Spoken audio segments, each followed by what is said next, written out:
Hello, my name is Mark Vanderkoy. I'm the Athletic Director here at Lincoln Way East. Our Assistant Athletic Director is Mrs. Elizabeth Highland, and our Athletic Secretary is Mrs. Debbie Rossi. Our theme for our athletic department is Win the Day. We must focus on what is important now. Take care of the little details and the big things will take care of themselves. Make each day as great as it can be, and the season usually will also be great. Our athletic program is built on three principles. Number one, provide opportunities for participation. Two, develop character in our student athletes. And three, reach our highest potential in competition. For up-to-date info about our athletic programs, you can go to our school website and click on East Athletics, or you can go directly to the link provided on the slide. The website is day-to-day operational information, including schedules, cancellations, or any changes, as well as other team information. We are also on Twitter. Follow us at Lincoln Way East Athletics. Twitter features highlights of our varsity athletic teams. Door number 31 is where you will usually pick up your son or daughter. It gets congested out there after practices. We ask two things. Number one, please do not park along the curb or auditorium by door 31. This area is represented in red. This should be a quick pickup area only. Number two, the traffic flow should be heading north along the stadium and softball field. All traffic along the auditorium should be flowing southbound. These two things will help alleviate traffic issues and get everyone home safely and quickly. We have a tremendous athletic training staff through ATI. Jeff Carr and Casey Barch are our athletic trainers, and Oak Orthopedics acts as our team doctors. Our training room is in the white athletic hallway across from our gymnasium. They are open 2 p.m. to 6:30 p.m. or until the end of all contests. When we have athletic injuries, Jeff and Casey will be involved with assessments and treatments or will offer referrals to specialists when needed. The training room phone number is listed on the slide. Also, Jeff and Casey do a great job communicating with parents in the case of an injury. Lastly, there's been a lot of media attention lately towards concussions. Lincoln Way has always been at the forefront in working with concussions. We do impact testing, and our trainers and coaches are well trained on recognizing concussion symptoms and the return to play protocol. According to IHSA bylaws, students must pass 5 classes the semester before their season to be eligible for their sports team. Each Friday morning there will also be a weekly eligibility check. Students must be passing at least 5 of their classes each week to retain their eligibility. If they are not passing 5 classes, they are out of competition from the next Sunday through the following Saturday. Academically ineligible student athletes should participate in practices unless cleared by their coaches. They just cannot compete in competitions. Most of our student athletes are assigned an athletic locker and receive a lock from the school. We want to be proactive, making sure nothing comes up missing. For our student athletes, we ask this. Make sure you lock everything up. Do not leave anything on the floor. Do not leave cell phones charging in the wall. Do not preset your lock, and make sure your locker door closes properly. If there's any damage to your locker, please report it to your coach as soon as possible. We'd also like to encourage you to participate with our Athletic Booster Club. This is a tremendous group of people who volunteer their time to help support and financially fund our athletic department. More information can be found about our Athletic Booster Club on our athletic website. We do have communication policies within our athletic department.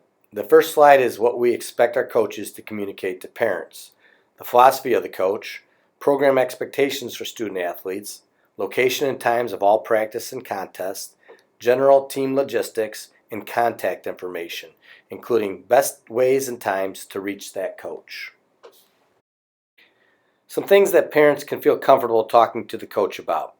Notification of any schedule conflicts well in advance, concerns about coach's philosophy and or expectations, the treatment of your child, and any concern about your child, whether it's in athletics, in the classroom, or in general. Here are some issues that we deem not appropriate to discuss with our coaches. Team strategy and play calling, other student athletes, and playing time. Our coaches are professionals who spend a lot of time evaluating all aspects of the program. We ask that you respect and trust their judgment. We do have steps in place in case there are any issues. Our communication protocol is as followed. Number 1, student athlete meets with the coach. Our coaches have an open door policy, and student athletes should not worry about any ramifications if they meet with a coach. If there's still an issue, number 2 is parents reach out to that coach. And then the last step, if needed, is the parents reach out to the athletic director. However, the first question I will always ask, did you communicate with the coach? If need be, we will set up a meeting with the student athlete, the parents, the coach, and the athletic director. The last slide about communication is the 24-hour rule. Please do not attempt to confront a coach before or after a contest or a practice. These are very emotional times for all involved. Give the issue 24 hours, and if it's still a problem, please then reach out to the coach. We will now discuss the Lincoln Way East Code of Conduct policy. 2 solid principles that we always discuss with our student athletes. Number 1, make great decisions and take responsibility for those decisions. And number 2, choose your friends wisely. Hang out with friends who share your convictions, who are motivated to be successful in athletics, academics, and in life. The Code of Conduct is a contract between Lincoln Way East High School, the student athlete, and the parents of those student athletes. The Code of Conduct is in place as soon as a student athlete registers for a team on 8-18 until the day he or she graduates. There's no off season, there's no summer breaks or weekends off.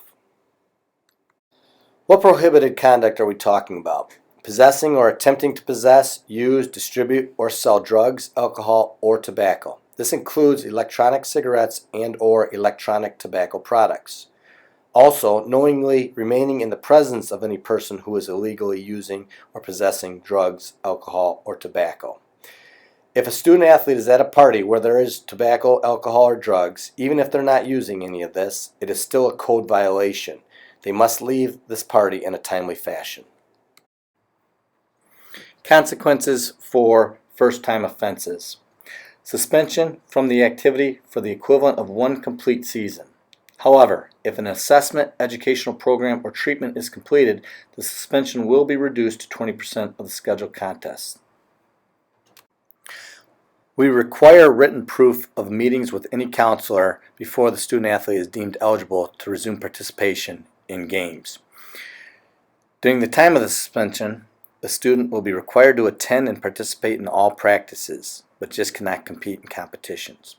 And also, the student athlete must complete the entire season in order for the suspension to count. For any second offense, it is all the same language. However, the suspension is 50% of games. Please take some time to look at the suspension tables for all of our sports through our 3 athletic seasons.